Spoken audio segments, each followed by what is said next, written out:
Hi, welcome back to my channel, and if you're new here, my name is Kathy. I'm a multi-passionate artist, and this is where I like to bring my ideas to life through drawing, sewing, and whatever else inspires me. So this drawing here, I wasn't planning to do. I didn't have any vision for it. It's not something that was even in my mind to want to draw.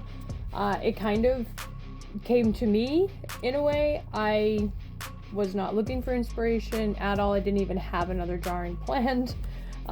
So the backstory of it is my husband and I decided that we wanted to sneak away for the afternoon and take some time just to reconnect and slow down a little bit. And of course, you know, we wanted to go out, but we felt guilty, feeling like we were going to waste gas just to go out, which I don't know why, but it was just how we were thinking that day. So we went into the grocery store and figured we'd get groceries to make our trip worth it. And I bought a package of those sugar cookies. They have like the swirl frosting on top with the sprinkles, and because Valentine's Day is coming, they were pink and all like rainbow sprinkles, and they were just really cute.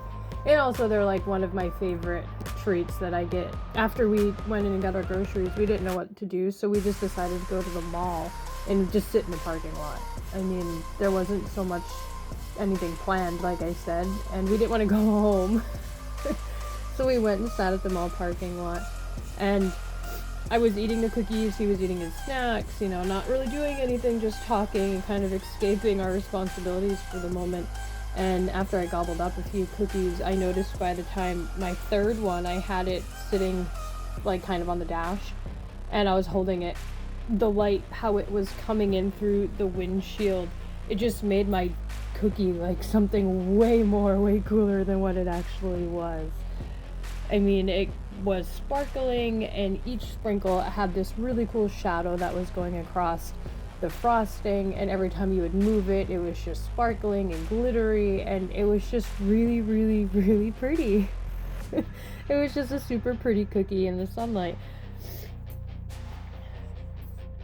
And then it just, you know, it turned into that. It wasn't just like my cookie anymore. It was literally like this whole moment. I made my husband stop and admire my cookie. I sat there for probably a solid 3 minutes holding my cookie and turning it and just being in awe of like the simplicity of this cookie and how beautiful it was. And I had to take a picture of it. I mean, I was compelled to, and then I was like, oh my god, this has to be drawn. Like, this cookie has to be like preserved in this moment in time. And then after I took my picture, of course I had to eat it, because I mean, we're not gonna waste this perfectly good cookie to just keep. Like, we gotta munch it down.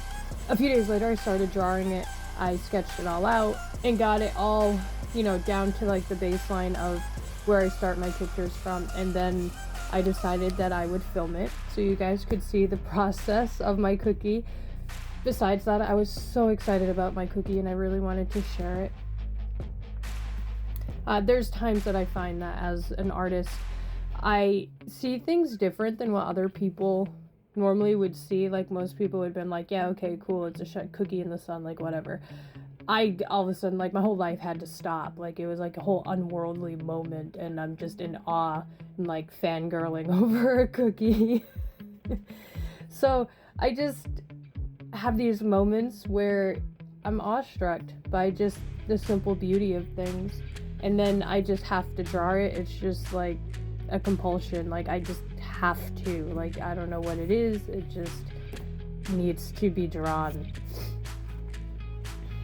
And then the whole time that I was drawing my cookie, besides thinking like how good it was, and I really wish like I had more cookies to eat while I drew my cookie, I just realized that I've been really caught up in life lately and just running to appointments and taking care of the kids and the house and the dogs and everything, and that I really needed to make sure I took the time to just slow down and stop and take more time and be mindful about things, and not just, you know, gobble up a bunch of cookies. Like, to actually sit and enjoy my cookie, because that third cookie, after I noticed how pretty it was in the sun, tasted way better than the first two that I just mowed down. And it just really made me realize that I needed to stop and I needed to slow down sometimes and just be mindful. And it really made me realize as well that inspiration doesn't come from a grand place all the time. Sometimes it's just found sitting in stillness at the mall parking lot, just watching the sun on my cookie.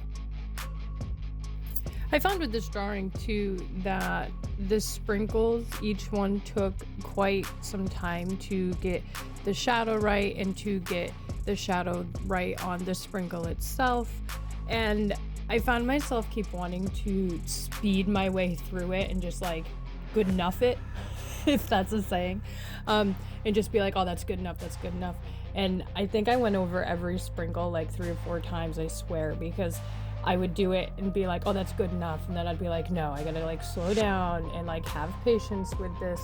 So I think this drawing really came to me at a perfect time. Like I said before, I've been just speeding through things, and I really had to slow down and really pay attention to what I was doing and have a lot of patience.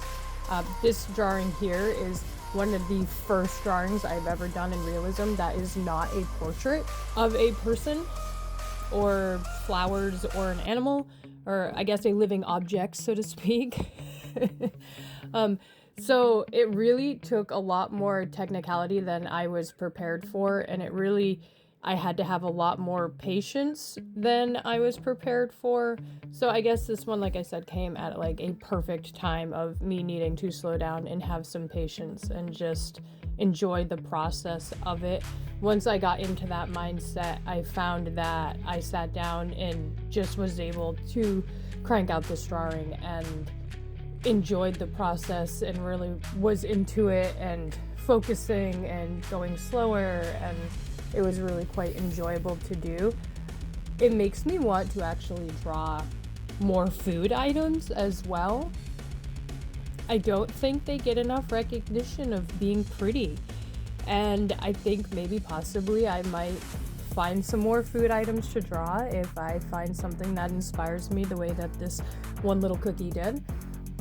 It's something that I was really having fun with and think I want to explore more in the future. But oh man, did these sprinkles take forever. I actually have the filming of this drawing set up that you are looking at while I'm drawing upside down. I did that actually on purpose. There is a drawing exercise that I learned years ago to draw upside down, and it actually forces your left side of your brain to give up on trying to identify what you are trying to draw, so to speak. You will look at it and be like, okay, this is an eyeball and this is there, and your left side will actually just try to put the lines in, and it doesn't let you actually see how the line actually is shaped. So like I said, this is a kind of like a drawing drill to help you actually see what you are drawing and paying attention to every curve in the line that you are putting down. So I decided to film this one upside down for fun and kind of let you guys not try to keep seeing cookie and keep seeing cookie, that it makes you focus more on the lines and the shapes of it. It really pushes you into the right side of your brain so you can see things as they are and not what the left side thinks that they should be, and being like, that's a sprinkle, that's a frosting, so on and so forth. It's just a fun way that kind of helps you all kind of see what I see, because when I go to draw, I don't see, this is an eyeball, this is a nose, this is a piece of hair, or in this case, this is a sprinkle, and this is a shiny piece of sugar, or so on. I actually see things as shapes and lines and value, and seeing how something curves.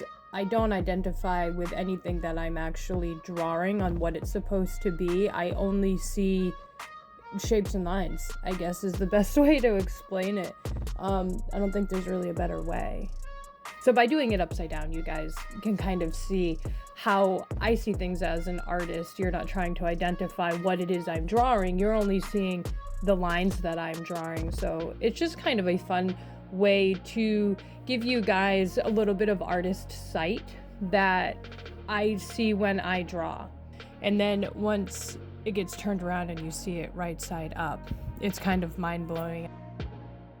And please enjoy the rest of the video of the time lapse of how I go through and draw this picture And thank you so very much for being here. I really appreciate it. And don't forget to find joy in the small things. And I'll see you guys in the next one. Bye.